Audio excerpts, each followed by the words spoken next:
Okay, we're going to get started. Hello, welcome. My name is Jordan Tobias, and I'm the manager of grants and programs at the Foundation for Financial Planning. And I'm joined by FFP's Senior Director of Grants and Programs, Rachel Roth. We are pleased to be here today for our webinar, An Introduction to Diversity, Equity, and Inclusion for Volunteer Financial Planners. Please note that this webinar is eligible for CFP and AFC continuing education credit. We will submit CE credit to the CFP board, and all AFCs in the audience will need to submit their credit to AFCPE themselves. I will let you know the code at the end of the presentation, and we'll also email the code after the webinar. Second slide. Before I introduce our speaker, I would love to spend a few minutes sharing information about the work that FFP does to expand access to pro bono financial planning. As many of you might know, many Americans are struggling to stay afloat. More than half of Americans do not have savings to cover a $1,000 unexpected expense. 4 in 10 feel anxious about their debt, and there are certain groups that are prone to experiencing financial hardship, including people dealing with serious illness, victims of natural disaster, women, veterans, and members of the military. But our mission is simple: help people in need improve their financial lives by expanding access to pro bono financial planning. We do this in a few ways. One, we provide grants to nonprofits to support programs linking financial planners to people who need help. We activate and connect volunteer financial planners to pro bono opportunities, including through our platform, probonoplannermatch.org. We develop signature program models with key nonprofit partners to reach certain populations, including our Pro Bono for Cancer effort and our work with AARP. We also raise awareness on the importance and impact of pro bono service. And lastly, we offer financial planning resources free of charge to people in need, as well as to the nonprofits and volunteers who help them. Next slide, please. Please consider joining the pro bono movement. You can support the movement. Next slide, please. You can support the movement by 1, registering to probonoplannermatch.org to browse volunteer opportunities posted by nonprofits nationwide. 2, stay up to date on the latest pro bono news on our website at ffp.org/getupdates, or support our mission with multi-year pledge or gifts by going to ffpprobono.org/donate. For more information, please feel free to connect with my colleagues listed on the screen. Next slide, please. And without further ado, today we are thrilled to have FFP grantee Jomar Hooper, who is the Executive Director of Third Decade, a nonprofit dedicated to equipping young adults with skills, knowledge, and confidence to make sound financial decisions by providing financial education and conflict-free mentoring services. During this webinar, please feel free to type your questions in the Q&A chat, and we will address them towards the end of the webinar. So now, please welcome Jomar Hooper. Thank you. Well, good morning, everyone, and thank you for attending the webinar. My hope is today that you will gain some valuable knowledge of concepts centered on diversity, equity, and inclusion that you can take with you as a current or prospective pro bono advisor that will allow you to better relate to the experiences and backgrounds of your clients and make you a better advisor to them. This is of vital importance in the light of the recent resolution from the CFP board, which recommends CFP professionals commit to a minimum of 20 hours per year of pro bono services. Third Decade is just one of the many organizations that offer opportunity for you all to serve. I'm pretty partial to it. And we want to help you serve the needs of your pro bono clients today. I hope to introduce some concepts and ideas that you may or may not be familiar with today that will make your service to your pro bono clients that much more rewarding and fruitful for you both. So before we begin, I want to acknowledge that the term diversity, even the term diversity nowadays, has become controversial to some. I, however, believe strongly that we must not only embrace our diversity, but celebrate it. The people we serve come from many different backgrounds, and ensuring that all people have opportunity to advance their financial goals should be of vital importance to us all. So I want to thank Jordan and the team at FFP for the introduction. As mentioned, I'm the proud executive director of Third Decade. DEI has always been a subject close to my heart, and having been raised in a community with little socio-economic advancement opportunities, I've always believed it is vital to work to open new opportunities for financial advancement for people from diverse backgrounds. That belief has followed me to third decade, where I now have the chance to ensure our young adult participants have the tools and guidance they need to begin to change their circumstances immediately. So I want to take a moment to really shamelessly tell you about our work at Third Decade. As I mentioned, I'm very partial to it. We were founded in 2016 with a mission to provide free financial education and, most importantly, conflict-free professional mentoring to young adults that have not been traditionally served by the financial services industry and have not traditionally had access to financial education in their lives. Our name is self-evident at Third Decade. We want to work with young people in the third decade of life to give them the tools so that they can begin to plan for their future and start their journey with us to financial success ASAP. So our program has three core components. The first part of our program is 10 hours of financial education focused on all aspects of personal finance that we feel are important for young people to know. This includes budgeting, managing debt, retirement accounts, savings, investments, buying versus renting, and insurance. A new cohort of our virtual classes begins at the start of each quarter, and participants can either take our lessons virtually live or asynchronously at their own pace. Once they complete the education component, they are matched with one of our volunteer mentors, just like you all. We currently have over nearly 120 mentors from around the country that volunteer their time to help our participants. Many are CFPs or on the CFP track and work for various firms, while others are professionals in the financial services industry with a passion for just giving back. Once matched, our mentors form a 2-year relationship with participants through 3 meetings: an initial discovery meeting where our goals are established and a financial plan is created, a first progress meeting a year later to check in on progress made towards their goals, and a final progress meeting to make sure that they're on solid financial footing. Lastly, our participants receive a $250 matching contribution into a Roth IRA if they meet our requirements as kind of a jump start to their retirement savings journey. Our program is 100% free for our participants as long as they meet our requirements of being between the ages of 18 to 35, having a household income of less than $75,000, or a 2 earner less than $120,000, and just have a willingness and ability to begin saving and starting their journey and be committed to our classes. So that's Third Decade in a nutshell. So in addition to our mission to provide financial quality education and mentoring, since our founding, we, just like many other organizations like us, we believe that diversity is of the utmost importance to us in all aspects of our work. We believe that we must live the idea of diversity and encourage it in all aspects of our work. This includes cultivating a representative board, recruiting staff members who look like our participants, and working to draw in a group of active volunteers like you all that may exceed the general lack of diversity seen throughout the financial services sector. So, why is diversity and representation important to us? I want you to just look at that picture on the left. When I think about our participants, one of our stated goals is to be as inclusive as possible in who we serve. Statistics show that many young adults are financially insecure, and this severely impacts young people of color to a greater extent. We want to serve as diverse a group as we can with what we have come to know as our life-changing mix of education and guidance. Looking at our current participant demographics, you can see why we strive to have a representative pool of volunteer mentors. 63% of our participants are women, and 37% and growing are people of color. We want and need our participants to feel good about our programming and their relationship with our mentors, our volunteer mentors. So that's why today's conversation is important to us at Third Decade, and we hope it's important to you all too. All of our Third Decade volunteers are required to have an understanding of the diversity of our participants and how to have a relatable and culturally competent conversation and interactions with them. I'm excited to bring the training that we have at Third Decade on diversity, equity, inclusion that we provide to our mentors to you all today. As I have shown, we believe strongly that we must meet our participants where they are, and having an understanding of their cultures, differences, backgrounds, and experiences is vital to ensure we can all provide the best service possible. So as a part of today's discussion, I have several key takeaways we hope you learn today to make yourselves not only better pro bono advisors, but better people in our daily lives. First, I want to understand why it's important for pro bono professionals to know and respect DEI concepts. Second, I want you to learn the 5 elements of cultural competency and their importance. Third, we're going to learn about stereotypes and biases and strategies to interrupt them.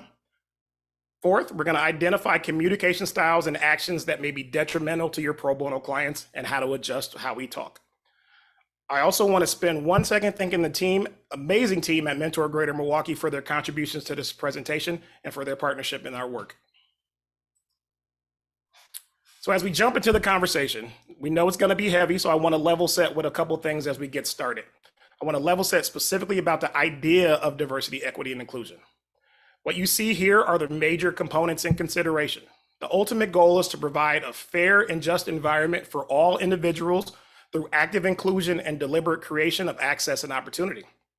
Diversity is the practice or quality of including or involving people from a range of different social and ethnic backgrounds, genders, sexual orientations, age, physical disability, and more.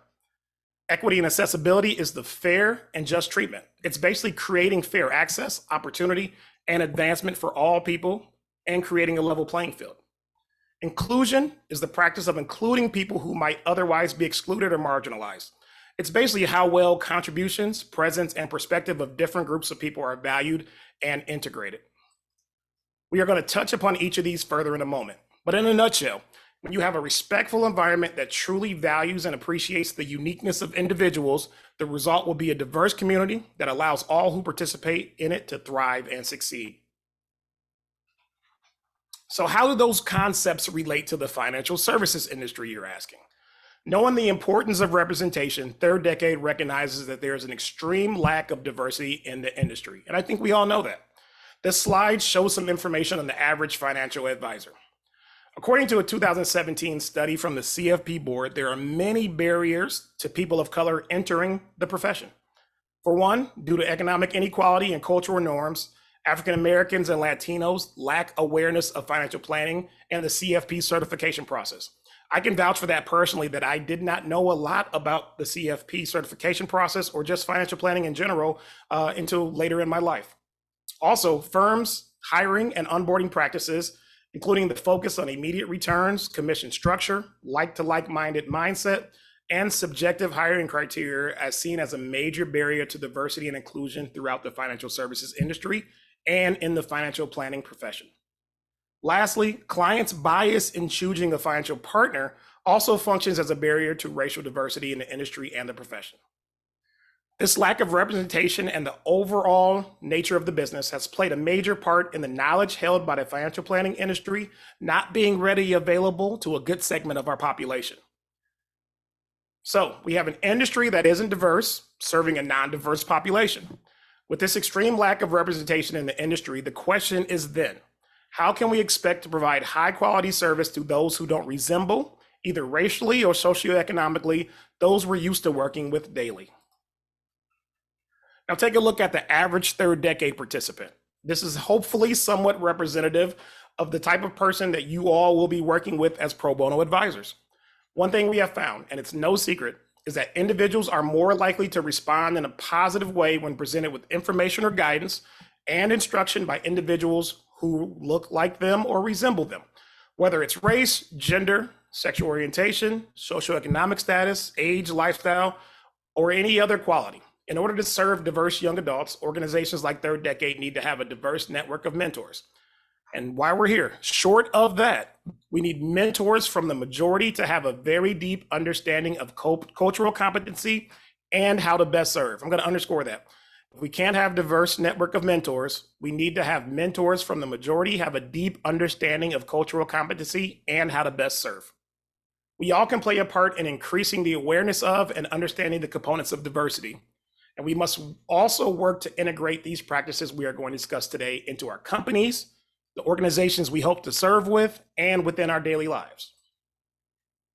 I'd like to start off by admitting as well that inclusion is hard. It's hard to admit that equity rarely examples in nature. It's hard to admit that creating accessibility takes maximum effort. And yet the resulting diversity brings so much color and to our personal and professional experiences. The dedication to change is 1000% worth it. So even if you think you will not gain anything from the conversation today, I invite you to focus your attention with an open mind and willingness to assess your mentoring qualities. I want you at a minimum today to have a commitment to engaging in self-examination without judgment, as we hope to foster attitudes of respect that will allow you all to build relationships based on trust, integrity, fairness, and respect in your pro bono work. Now let's circle back to the definitions of diversity, equity, and inclusion. Inclusion is essentially ensuring that folks of different backgrounds have a seat at the table and their voices are valued. Some ways this can manifest itself include hearing and respecting folks from different cultures as individuals, not for what they represent. Speaking inclusive language, taking the time to consider the terms that we use to represent individuals and groups, and ensuring they're framed to make all individuals feel fairly represented. Equity and accessibility are vitally important to this discourse, as we must strive to ensure there's a level playing field for all folks in our work, that equality of opportunity is ever present for those we serve. In our work, we can work to create equity and accessibility in the financial services sector by ensuring access to financial education through our volunteering, like you all are going to be doing, creating opportunities for professional guidance, and working with orgs such as Third Decade to provide the tools needed for those we serve to be successful. Lastly, diversity is pulling all these pieces together. We're Voltroning it together. Diversity is ensuring that we have created a practice of deliberately including, and even more than that, inviting and welcoming people from different backgrounds and experiences to participate in opportunities for success. This is what we hope for, and this is what we're striving for in this conversation, that we can reach this diversity with those we serve. So as we jump into our first section, we're going to talk about cultural competency in a moment. We want to make sure that everyone here is committed to this work and understanding that comes with it all. I want to invite everyone to brave space as we approach difficult conversations about race and culture coming up. I want to share with you a poem by Mickey Scott Bay Jones based upon a work by Beth Strano. Together we will create brave space. We believe there's no such thing as safe space. We exist in the real world where we all carry scars and we all have caused wounds. In this brave space, we seek to turn down the volume of the outside world. We amplify voices that fight to be heard elsewhere. We call each other to move truth and love. We have the right to start somewhere and continue to grow. We have the responsibility to examine what we think we know. We will not be perfect. It will be our brave space together. We will work on it side by side. I want to again welcome you all today to the brave space for our conversation about DEI today. So as I mentioned, we're going to begin our journey by first discussing cultural competency and its importance. Culture, by definition, is a combination of several factors that create a framework on who you are as an individual and how you see the world. These factors not only make up who you are from a perspective of your race, but also include your beliefs, your values, your traditional experiences as a person, your education, gender, and social status. So a lot goes into your culture. Cultural competency is the appreciation and respect for cultures that are different from one's own culture of origin. I want to underscore that respect and appreciation play a key role on our path towards cultural competence, as well as the acknowledgement of the factors that make individuals from other cultures and groups different but respected. Again, respect and appreciation play a key role here. On the other hand, prejudice is the opposite of cultural competency, as it stems from a set of negative emotions and stereotypes of a group of people. As you proceed in your work as a pro bono advisor, it is vital that you work through any prejudices that are present. We're going to talk more about that, to try to understand the experiences, beliefs, values, and social structures that affect how those you will be interacting with see the world. It's important to us to have a discussion on the factors that generally affect your beliefs about individuals from different cultural backgrounds as well. This is what we're going to call our cultural iceberg. As with all icebergs, there's an understanding that you will usually only see a small portion of it, with the rest being hidden. As such, there are certain behaviors or practices that we can see with our own eyes that inform how we're going to decide to treat or deal with other people. All the while, we do not know how the behaviors and practices came to be. The core values of a person based upon culture, whether good, bad, desirable, unacceptable, are the things that individuals have gone through based on their institutional influences that have helped create or mold their beliefs. In other words, when we interact with people from other cultures, we only get to experience the most overt behaviors, basically the tip of the iceberg. But all the while, there is a multitude of influences, including underlying beliefs, values, and thought patterns that dictate how those overt behaviors came to be. That's the stuff below. So let's dive deeper into what are those institutions of influences I mentioned. For almost all people, they are varied and numerous. Think about the exposure an individual has had within their community growing up. How that exposure that they have had to the media or negative news stories over their lifetime about their culture or others may affect what they believe. What they learn about history or how their own history with other cultures is affected will affect beliefs. Education an individual has can play a part as well. Attending an underfunded school versus one with many resources plays a part in your perception of the world. So does one's experiences traveling. Think about this. If I grew up traveling the world and start bringing this up often with one of my pro bono clients who hasn't, imagine how that will feel to someone who hasn't had the same opportunities or influences. There are also many personal influences that we've had to deal with, including religion and family structures. These are things that we are taught in both of those areas that affect how we behave and our characteristics. In fact, most, if not many, of our biases may come from these two areas. We must also understand that many individuals have had personal experiences with discrimination that play a part in who they are today. Imagine a person that has felt that they have been unfairly treated when dealing in the financial services sector in the past. How do you think that might affect their interactions with you as their pro bono advisor? These are all things that we must take into account as we work with clients and try to understand the things that undergird their perspectives and behaviors and how they see the world. We cannot simply judge people solely on what we see when we first encounter them, i.e., not judging them by the tip of the iceberg. We must always try to remember that those behaviors are the sum of 1,000 inputs of influence throughout their lives, both good and bad. So because we don't have an idea of all their experiences or influences, we must remember that our relationships with our clients and participants should always consist of respect, empathy, genuineness, and warmth. We literally have no idea upfront how this person became who they are as we must take that into consideration. I want you all to take a brief moment to think about when was the first time you learned about finances and from where? Many people get their info from schools, family, friends, the media, amongst other areas. It's important as a pro bono advisor that you understand there are a multitude of influences that those you work with draw upon in their background that affect how they view their finances. For some, they may not have had positive correlations with money based upon what they learned and from where. That is why we must take these things into consideration when we discuss finances with them. As we begin to understand other cultures and influences, it's also important that we acknowledge the lack of access to quality financial advice and equity in the financial services sector for many communities of color over the course of our history.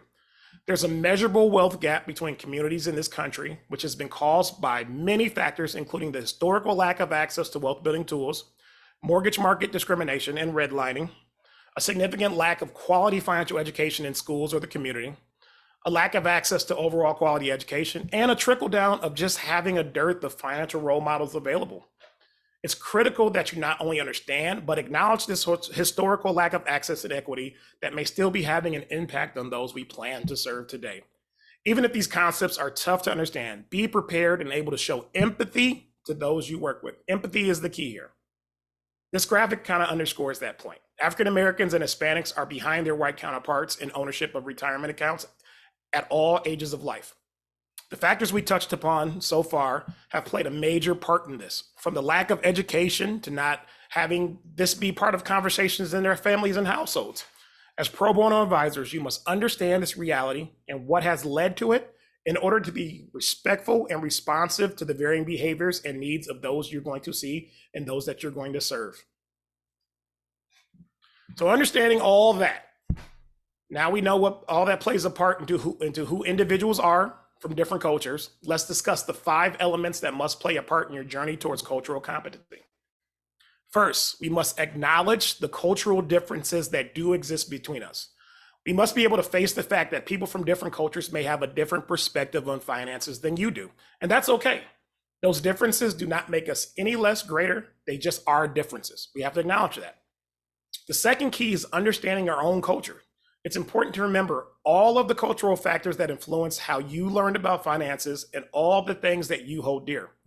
Use that understanding to ensure you don't have any issues working with those from other backgrounds, and you can place yourself in a position to be helpful to them moving forward. If there are things in your culture or your past or your background that can cause an issue with how you view others, you must begin to understand that and work through them. which brings us to the idea of self-assessments. It's important to also engage in a self-assessment once you understand your own culture so that you can acknowledge what barriers exist to you being able to serve in the most culturally competent manner possible and begin the process of looking internally and knocking down those barriers. That process begins by acquiring cultural knowledge.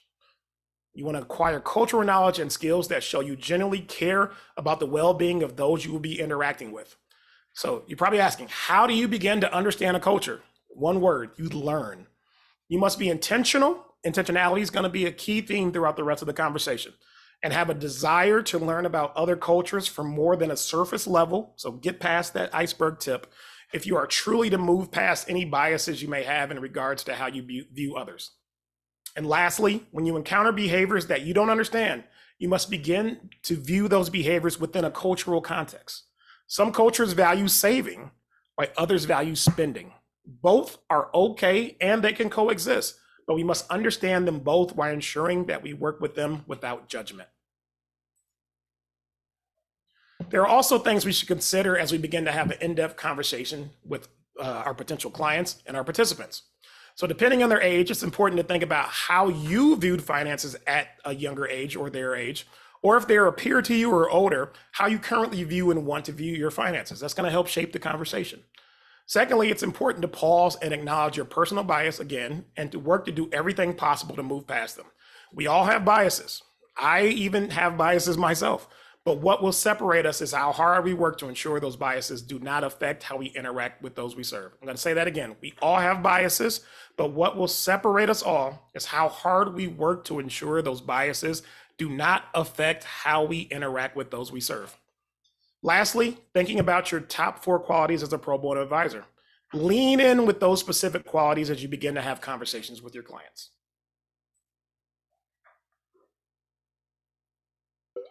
Next, we're going to talk a little bit about stereotypes and biases. Having the ability to understand other cultures is one major step in our process of serving from an equitable perspective. We must also begin to acknowledge and interrupt our stereotypes and biases if we are truly to embrace the diversity within the orgs we hope to serve in. I again want to ensure we start with some definitions. Stereotypes are a depiction of an ethnicity, race, gender, or group based on tropes or cliches. They are harmful as they reduce the complexity of real people and they erase individuality, agency, and power. Some common stereotypes we hear are girls are emotional, or boys don't cry, or even worse, poor people are lazy. Stereotypes can cause harm for groups of people and force an uphill battle in the fight against them. Once they become established in the mainstream thought process, it becomes difficult to change the way of thinking that stereotypes have started. To bring this to a personal level, I've always felt as an African-American male that I've had to go against the angry black guy stereotype in my dealings at work or with my colleagues. This is something that even our former president, Barack Obama, has had to deal with. Thinking back to the 2010 Gulf of Mexico oil disaster, I remember that many felt that he didn't show enough rage, while many other folks who looked like me understood the dynamics of why he didn't show that rage, because he didn't want to become the angry black man. So moving on to bias. Bias is a negative attitude of which one is not consciously aware and against a specific group of people, often based on race, ethnicity, gender, or other factors. Implicit bias is often shaped by our experiences and based on learned association between particular qualities and social categories. Individual perceptions and behaviors can be influenced by the implicit biases we owe, even if we are unaware that we hold such biases. A lot of these are unaware, so it can be an influence even if we are unaware. It is possible to explicitly endorse certain values, such as inclusivity, while still holding unconscious bias that does not align with your outward values. An example of this is a hiring manager trying their best to find good candidates, but not spending much time reviewing the resumes of candidates with ethnic appearing names. Implicit bias may affect our behavior and decision-making processes without us even knowing it. It is important as pro bono advisors that you understand this and work to eliminate those biases when dealing with those we serve. So I have a quick exercise for you all. Think for a moment, when you see these professions or individuals, what comes to mind when you see or hear the name? Kindergarten teacher, CEO, Harvard graduate, gardener.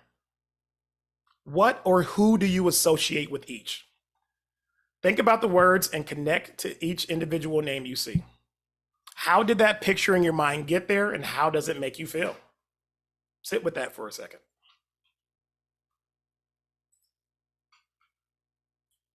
We often see pervasive stereotypes in broadcast, print, and digital media regarding people of color, and we know that they can have an effect on how they are viewed and how relationships are impacted. An example of this is the story of the Central Park Five, which was recently turned into a powerful documentary on Netflix. I recommend watching it and seeing how stereotypes played out around this group of young men and the impact that it had on individuals and the entire community. Knowing the damage they can cause, it's important for us to understand how to interrupt and override stereotypes and biases when they're presented to us. Unfortunately, people have a natural instinct to either fight or flight when we are called out on our biases. They can be tough to face, and we may instantly shut down or argue the opposite when we are indeed the perpetrators of bias or stereotypes. We must move past the shutdown or fight phase, and we have to be willing to own our biases that exist within us, even when we don't know they're there. As we move through unfamiliar territories, we must be prepared to have empathy, that's a key word there, see others as individuals and not a collection of tropes. As a pro bono advisor, we're going to meet many people where we have no base of understanding of their situation or culture, and we must not allow any implicit biases we hold to impact our relationships and our ability to serve. This is an issue we all face. I have had to confront my biases on many occasions throughout my career to ensure that I am treating folks equitably. Think for a moment, what's been your experience dealing with and interrupting biases? Have you dealt with it when it was your own bias or with someone else's? It's important to understand that these biases can hinder our ability to help people we serve on their path towards financial success. So I have a short video that I want to show you on the next slide as well. As we talk about how to begin the process of breaking through our stereotypes and biases, I want to share a short video that the New York Times produced. They have an amazing series called Peanut Butter, Jelly, and Racism. I know the name, it's funny, yes. The series highlighted impacts of biases and ways we can prevent using those negative implicit associations in our daily interactions. Let's take a look. Implicit bias. Implicit bias. Implicit bias. 2016 was the year that implicit bias went somewhat mainstream. Yeah, so when Hillary Clinton mentioned implicit bias in the debates, our phones started blowing up, all our friends started emailing us about it. But what is implicit bias? Implicit biases are basically thought processes that happen without you even knowing it. Little mental shortcuts that hold judgments you might not agree with. And sometimes the shortcuts are based on race. First, some clarity. Saying someone has an implicit bias is different from calling someone a racist. The word racist is a highly loaded term, right, here in American society. A lot of times, when people are using it, they're thinking of the kind of old-fashioned Ku Klux Klan style racist. But implicit bias isn't anywhere near that, explicit. Implicit bias is something that comes out of ordinary mental functioning, out of how the mind normally works. We've all grown up in a culture with media images, news images, conversations we heard at home, our education. Think of that as a fog we've been breathing our whole life. We never even realized it, what we were taking in. And that fog causes associations that lead to biases. I somehow know that if you say peanut butter, I'm going to say jelly. That's an association that's been ingrained in me because throughout my life, peanut butter and jelly are together. And in many forms of media, there is an over-representation of Black men and violent crime being paired together. And because of that, I actually deep down inside have been taught that Black men are violent and aggressive and not to be trusted, that they're criminals, that they're thugs. With all those associations, I'm not trying to let us off the hook, but in some ways, none of us stood a chance. So my hope is that that video underscores how pervasive and damaging implicit bias can be and how it's just part of our culture in America. I encourage you all to check out the entire series. It's really eye-opening and will really be a learning experience for you all as well. Starting today, we'll post a video. So let's now discuss how we can begin to break our implicit stereotypes and biases. This chart shows 6 distinctive things that we can do to ensure we're able to move past our biases and stereotypes. First, always make sure you're being very specific in your intent. You must become intentional. I said intentionality was important. Become intentional in countering biases in your work and in your daily interactions. Only then can you begin to counteract the long-held and undercover bias you may hold. Keyword here, again, intentionality. Be proactive in ensuring you are addressing and countering any biases you may hold. Next, heighten your awareness. Once you become aware of something that can be damaging, make sure it doesn't happen again. Make an effort to notice all the ways in which your perceptions are subliminally shaped. Those things can be impacted by what someone wears, their hair, or the way they speak. Make sure you're not allowing your biases to hinder the relationships you are trying to create as a pro bono advisor.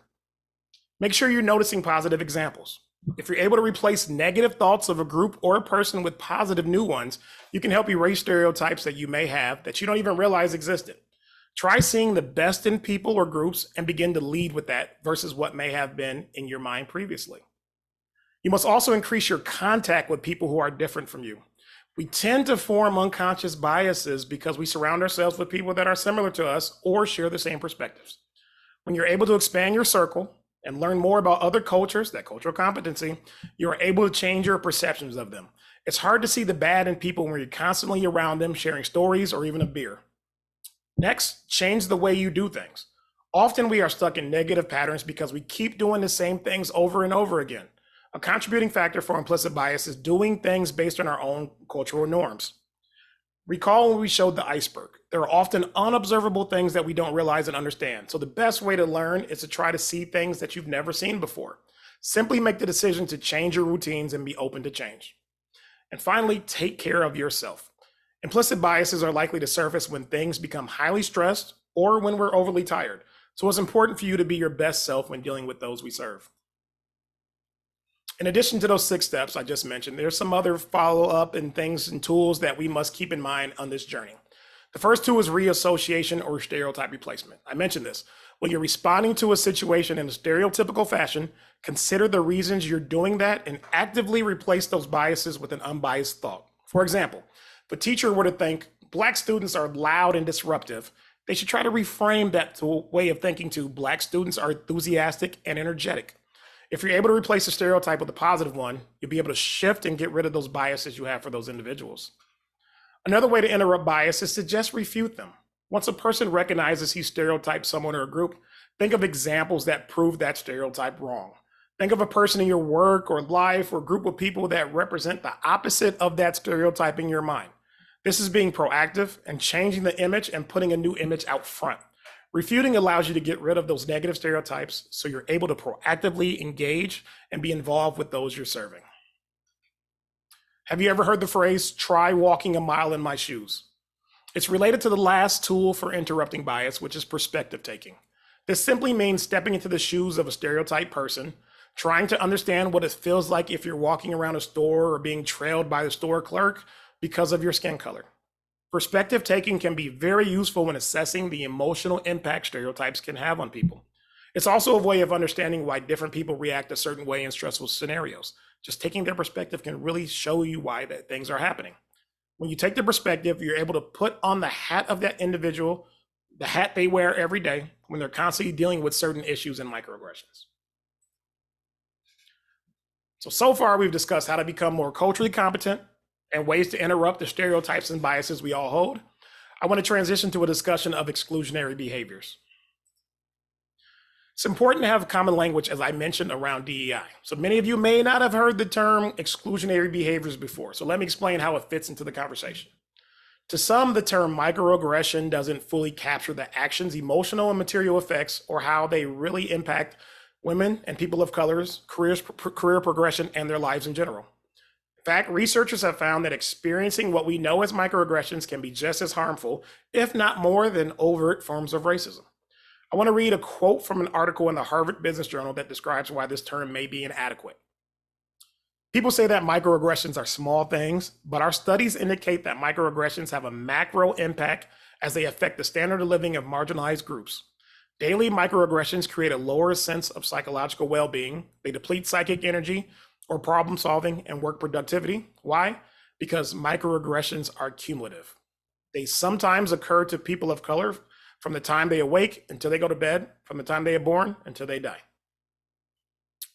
What this is essentially saying is the inclusion of micro in the term almost minimizes the action's harmful effects and prioritizes the comfort of those in the majority by centering their attention on their impacts. So with that being said, for this conversation, we're still going to use the term microaggressions just because it's a general term and a lot of folks know it. But we're going to use that to discuss these actions and their consequences. But be sure that exclusionary behaviors is going to be a term that more and more folks will be using in the future. So defining microaggressions is important as we seek to understand them. I want to make sure everyone understands the various components to the definition and their impact. Microaggressions are everyday verbal, nonverbal, and environmental slights, snubs, or insults that were either intentional or unintentional, which communicate hostile, derogatory, or negative messages to target persons based solely upon their marginalized group membership. These are small things that people of color and other folks face on a daily basis that, regardless of their intentionality, have a negative effect on their daily lives. There are several different types of microaggressions that I'm going to discuss. One of the most severe is microassaults. Those are intentional acts of hate that can be verbal but also environmental. When you think about microassaults, think about hurtful and very harmful words, photos, or music, or anything that aligns with possible racist beliefs. Examples of this include referring to someone as colored or oriental or having a swastika displayed. Micro insults are another form and one of the most common forms of microaggressions.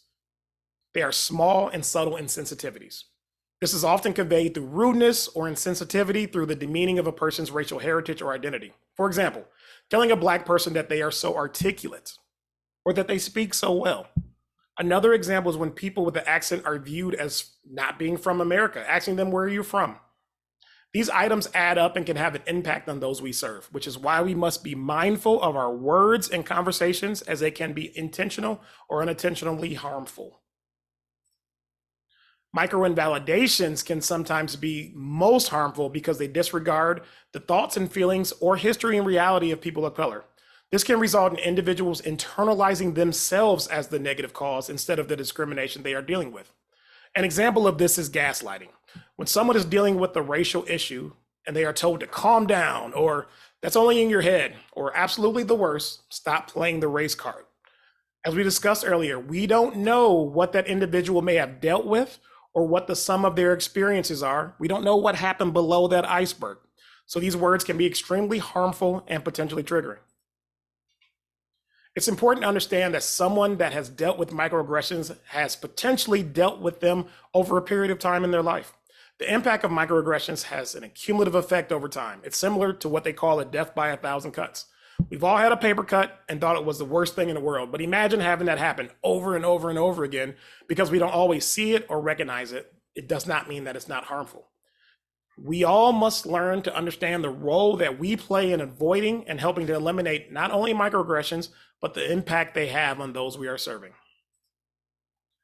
One aspect of microaggressions that I want to specifically touch on is color blindness. When an individual uses the words, "I don't see color," or "we're all the same," it ignores the racial dues paid by people of color. Race and color are very real and carry very strong lived experiences for a lot of folks. A cultural identity is often tied to one's race and color. It's important to see color as to not invalidate the very things that make me who I am. Though we all want to be treated equal, seeing my racial identity allows me to be validated as different and supported through that cultural difference. In our country, being white is essentially the default, and not seeing color allows folks to ignore past and present trauma, violence, or discrimination faced by people of color. I understand that when most folks say these things, the goal is not to create harm. They're not trying to be harmful when they say that. But as we have discussed, it's less about the intent that you have, but the impact. So it's important to use the terms that recognize the differences in people and validate their racial identity. So what can you do? You must understand that microaggressions are indeed a real hurtful thing, and you must be very intentional in your interactions with individuals from different cultures to ensure the things you are saying don't cause harm regardless of your intent. You must also be empathetic to the things folks from other cultures have gone through in their lives, good or bad, that validate their very feelings on what is being said to them. Their feelings are valid. Start from a lens that everyone's feelings are valid, and that will allow you to understand that they're allowed to feel a certain way based upon your words or those of others. If you hurt someone, it's simple as saying, "I'm sorry." When someone has brought to your attention a microaggression you just communicated, say, "I'm sorry." Don't over apologize or continue to repeatedly say, "I'm sorry," though. Hearing one genuine, simple apology is all the other person needs in the moment. And lastly, try to become an ally. If you hear a microaggression, don't be afraid to call that person out. It will help them and the folks that they will be interacting with in the long run. So everything we hope to do as pro bono advisors is rooted in wanting to serve, at least we hope so, wanting to serve at the end of the day and to help our clients. Helping people through our work is a great thing, right? Most of the time it is, but I want us to look at how it can be detrimental. I don't want to lose you all on this one. This is a tough topic. I don't want to lose you all, but I want us to address the elephant in the room in pro bono work. And we have touched upon this point at the start of the presentation. It's that the majority of folks on this call and those in the financial services sector are white and maybe from a different race, ethnicity, gender, socioeconomic status, or other, then you will end up serving through your pro bono work. Although we all mean well and hopefully are coming into this work with an altruistic mindset, we must be careful not to fall into the trope of the white savior to those we are serving.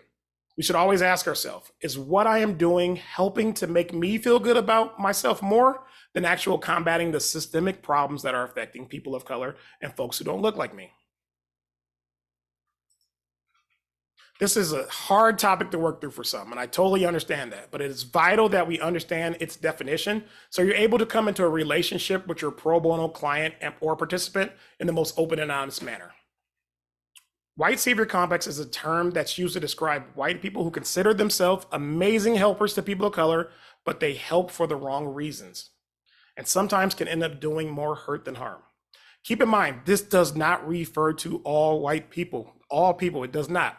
White savior complex, sometimes called white savior syndrome or white saviorism, refers to those who work from an assumption that they know what's best for people of color. They believe it's their responsibility to support and uplift communities of color in their own country or elsewhere because people of color lack the resources, willpower, and intelligence to do it themselves. In short, folks that have white savior complex consider themselves superior, whether they realize it or not. They swoop in to make a difference without stopping to consider whether that difference might not, in fact, have a more negative effect than positive one. To help conceptualize this, think about the movie Avatar. Avatar 1 was amazing. Avatar 2 was just okay.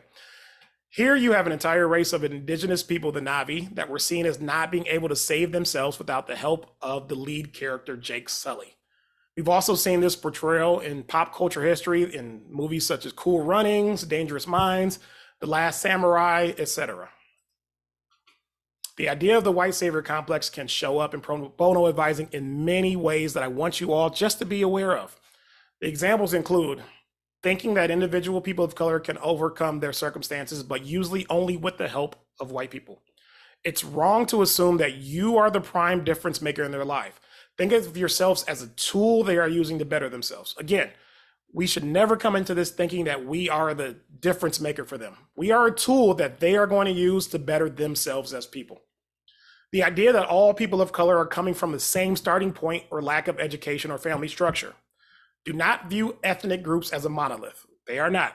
Everyone has their own unique experiences, again, below that iceberg, their own thoughts, ideas, and families. All folks of one group are not at the same place. There are also assumptions around socioeconomic status. You should never assume how a person will behave or how the conversation will go, or that they need us specifically because where they're from, where they work, or how much money they make. Also, that the people you are dealing with are deserving or the exception to their cultural race. This can be particularly damaging. This goes back to the stereotype discussion earlier, assuming certain characteristics about a race or culture, and here assuming that the good ones are the exception. And lastly, not wanting to understand their backgrounds and cultures in depth, cultural competency. As we discussed earlier, you must try to put yourself in a position to become culturally competent and understand and learn from other cultures in order to be successful. These are all things you must be conscious of as to not get caught in this complex. So, as we begin to wrap up, what are some of the things you can do not to fall into this experience or just to avoid many of the things we've considered today? First, educate yourself and seek training. Bingo, knock that off the list. You guys are all doing that today, just like you're doing here. Continue to seek education and training for these topics. Try to better understand the backgrounds and communities of those you will be serving. Become as culturally competent as you can. I want you to examine your motivations for volunteering. Ask yourself, why is pro bono volunteering important for me and what do I want to get out of it? Understand, you do not have all the answers. Understand you are not the bearer of knowledge and understanding for the clients or participants you will serve. You are there to help and serve. Become an ally. Call things out. If you feel yourself or someone else doing something wrong, just call it out. People won't change, and we will not change unless we are aware that change is needed. And lastly, just listen. All sometimes folks need is an ear. Be empathetic and understanding, and be a helpful ear to your clients. So as we get ready to close, I want everybody to take a deep breath. It's my Airplane's an amazing movie, and he was sweating bullets. And this can cause a lot of thoughts and a lot of concerns. And I just want everybody to take a deep breath off of this. I think that it was a lot. It's definitely going to be a lot on this journey. You probably heard the old adage, a journey of 1,000 miles begins with one step. Treat your journey into DEI as that as well. The concepts and discussions and the looking internal can be heavy, and it can be a lot. You just have to work to not let it overwhelm you. Focus on the low-hanging fruit that we have and begin there. No matter what you have to be intentional for this work to succeed. I said that word 26 times today. Be intentional. You have to have an overt willingness to change and to understand that you are doing this for the best interests of those we serve. Lastly, you will have to have a process of continual reflection to learn what you did well and what isn't working well in your journey. What are your blind spots? And in what areas are you able to successfully make the transition? Again, I'm going to say it for the 27th time. Be intentional and just start. Just start now. So again, I want to thank you all for coming today. This is my information. I'm happy to have any conversations with anyone about this topic. And I'm happy to see if hopefully you all would be interested in volunteering for either Third Decade or one of our organizations that do great work just like us. Thank you all. Jomar, thank you so much for such an excellent presentation. I wanted to invite folks to put any questions in the Q&A. You'll see it at the bottom of the screen. And we'll start running through a few questions, and we'll get through as many as we can in the time that we have. So the first question is, I'm a 65-year-old white CFP. I have 35 years of experience. Will these diverse cultures be receptive to me if I'm properly trained? I say absolutely. From our experience at Third Decade, we've seen that age hasn't been a limiting factor to being able to have wonderful conversations with our participants. I think as long as you're coming in there with a mutual respect for them, they will recognize you as the expert in your craft, and you bring a lot to the table, and you bring that tool set for them. As long as you're able to really just have that relationship with them and that guidance, it's not going to be a problem. And we have not seen that be a problem whatsoever, as long as we're coming with that respect and that empathy for their situation as well too.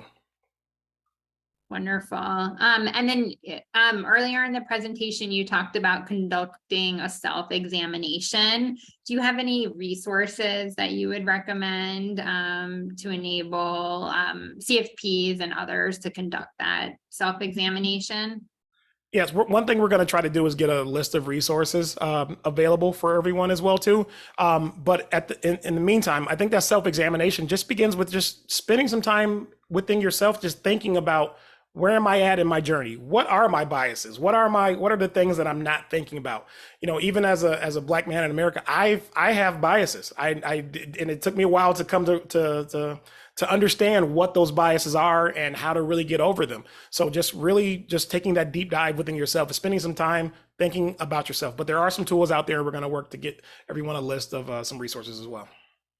Thank you. And what do you consider the difference between cultural appreciation and implicit bias stereotypes? Mm-hmm. Well, implicit bias and stereotypes are usually negative. Cultural appreciation is seeing the differences in a culture and just celebrating that more so than anything. So, it becomes more of a negative aspect when it gets into the stereotypes and biases. So if there's some positive things about a culture that you see and love, that falls into that cultural competency aspect, and it falls into the area that those are things we should uplift, especially if that culture feels that those are things to be uplifted. 9 times out of 10, stereotypes and implicit biases are things that culture does not hold dear, or are things that, they do not want to put out in the front. So I think that's that understanding what that culture sees in of itself, and understanding how they want themselves portrayed plays a big part in what that looks like. And what tips do you have for us to have a gentle discussion with a pro bono planner who may have tendencies of white savior syndrome? Yeah, I think it's again, the number one thing is just make sure that we're calling it out. I think you have to have some sensitivity in that conversation as well too, because when folks, I mentioned that fight or flight response that a lot of folks have when it comes to being called out on these things. But I think we have to take that first step to be brave and just sit them down and say, hey, this is what we're seeing. This is what we're hearing, specifically if there's some negative feedback that we're getting from our participants. Their experience is the most important thing. So if we're getting that negative experience, we just have to bring it to that person in a non-accusatory manner and just talk about this is what we're seeing and be prepared to have concrete steps ready to address that moving forward, whether that's additional training, additional conversations. But again, you just need to really just make sure that it's directly identified in the most respectful and empathetic manner, because again, it may be implicit and they may not understand it, but be ready with resources, be ready with the conversation so that you can have that immediately, so that there's concrete next steps to how to get that change behavior. And then do you have any book recommendations or even movie recommendations for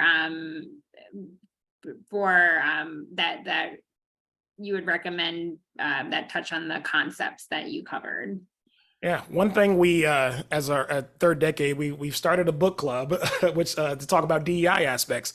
So last year we read the book Caste, and that book really just highlighted a lot of things around the caste system in America, and just some of the things that I spoke about, and about how different cultures and different folks can be highlighted. And we just finished Matthew Desmond's new book Poverty, which was a really great read, just to really talk about how poverty in America has come about and where we're at. So I think some of those aspects of those two books, those are the first two ones that popped in my head, can really go a long way into help understanding some of these concepts. But the book Caste is outstanding. I would recommend that.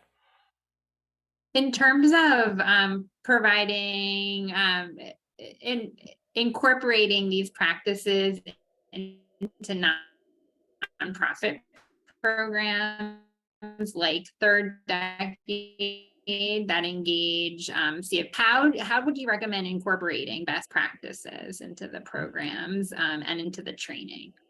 Yeah, I think so. We, our team felt it important that, if we're going to have a strong stable of pro bono volunteer mentors, which we have, that they must be trained. So our DEI training is mandatory. So we don't make it optional. So they have the module that they have to go through if they want to be a volunteer mentor here at Third Decade. So again, intentionality is the key. So we made it mandatory for our volunteers, and we made it a stable aspect of our just internal culture as well too. We have our operations manager is responsible. She's kind of like our DEI cultural leader as our organization. So she was kind of appointed that, and she does a good job of making sure that we have continual conversations internally about these topics, and that as a staff and a board, we're moving forward in the direction where we recognize DEI being of importance as well.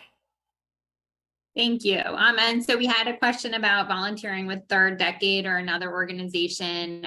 So we encourage you to go to FFP's website, probonoplannermatch.org, and you can learn more about volunteering with Third Decade and a big diversity of other nonprofit organizations. And you can also go to Third Decade's website to learn more specifically about Third Decade.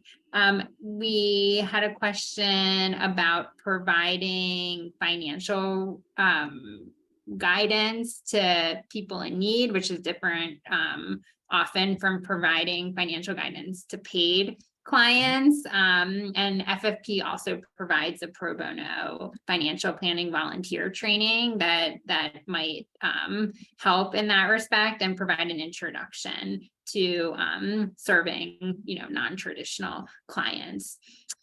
I think we're almost out of time. There's a lot of other really great questions here. We will be sending a follow-up email with additional resources and with the recording.